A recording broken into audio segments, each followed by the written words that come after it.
चलिए अब आपको सीधे प्रयागराज लिए चलते हैं, जहां सीएम योगी आदित्यनाथ क्या कुछ कह रहे हैं आपको सुनवाते हैं। आईएम से और नेशनल इंटरनेशनल इंस्टीट्यूशन से पत्र आ रहे हैं कि क्राउड मैनेजमेंट कैसे होता है, आस्था और आर्थिकी का समन्वय कैसे हो सकता है। ये तो पहली बार ये विषय मिला। इसको लेकर के आप 1 घंटे का टॉक हमारे यहां दीजिए, हमें बताइए मैनेजमेंट के बारे में कैसे ये हुआ। जो भी आया उसने स्वच्छता की चर्चा की, उसने टेक्नोलॉजी की चर्चा की, उसने सुरक्षा कर्मियों के व्यवहार की चर्चा की, उसने हरेक स्तर के कार्मिकों की चर्चा की। और सचमुच मीडिया के साथ साथ प्रयागराज वासियों का धैर्य अत्यंत अभिनंदनीय रहा, जिन्होंने पूरे आयोजन को अपना आयोजन माना, अपना आयोजन माना।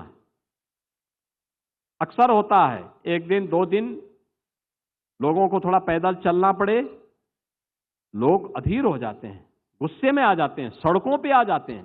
दुनिया के अंदर आप देखिए लॉकडाउन के दौरान क्या होता था, यानी दुनिया की महामारी आई थी, कोरोना महामारी आई थी। लॉकडाउन जैसे हुआ लोग सड़कों पे आ गए। दुनिया के अंदर आपने देखा होगा, भारत के अंदर प्रधानमंत्री मोदी जी के नेतृत्व में कोरोना प्रबंधन के लिए जो भी आह्वान होता था, जनता जनार्दन का योगदान पूरी तत्परता के साथ प्राप्त होता था। और ये तो महाकुंभ था, 45 दिनों तक जनता जनार्दन प्रयागराज की लगातार। मैं आज उन सभी सड़कों पे गया था जहां कल तक जाना कठिन होता था।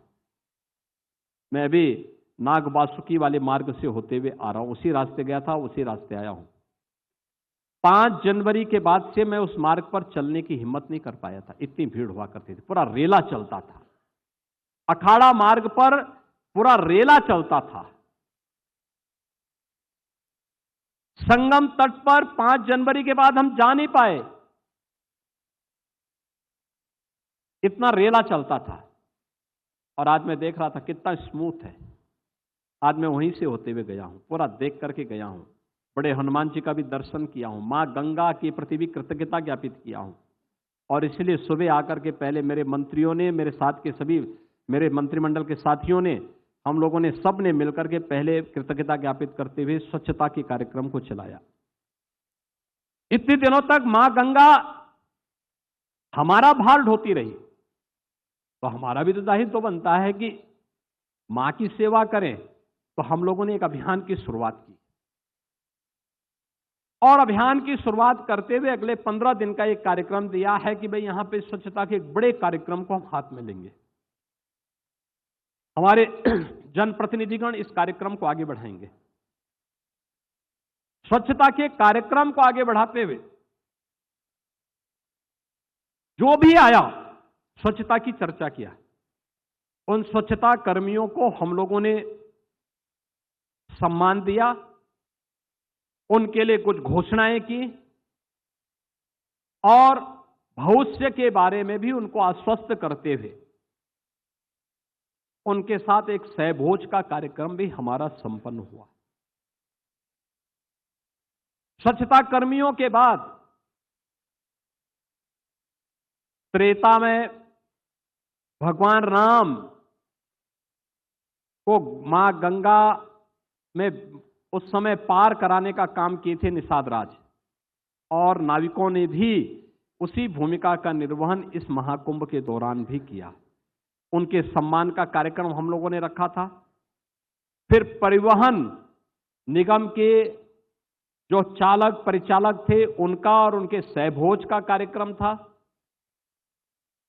और इसके उपरांत नेत्र कुंभ में हमें जाने का अवसर प्राप्त हुआ। नेत्र कुंभ ने निःशुल्क नेत्र जांच, ओपीडी, यानी 2.25 लाख लोग ओपीडी में आए। 1 लाख से अधिक लोगों को चश्मा मिला। 17,000 लोगों को वहां पर मोतियाबिंद के आईओएल के ऑपरेशन के लिए चिन्हित किया गया। और उस पूरे कार्यक्रम में भागीदार बनकर के आज उनका भी समारोह हुआ है। और अभी हमें आपके प्रति आभार व्यक्त करने का अवसर प्राप्त हुआ है। मित्रों, मैं इस अवसर पर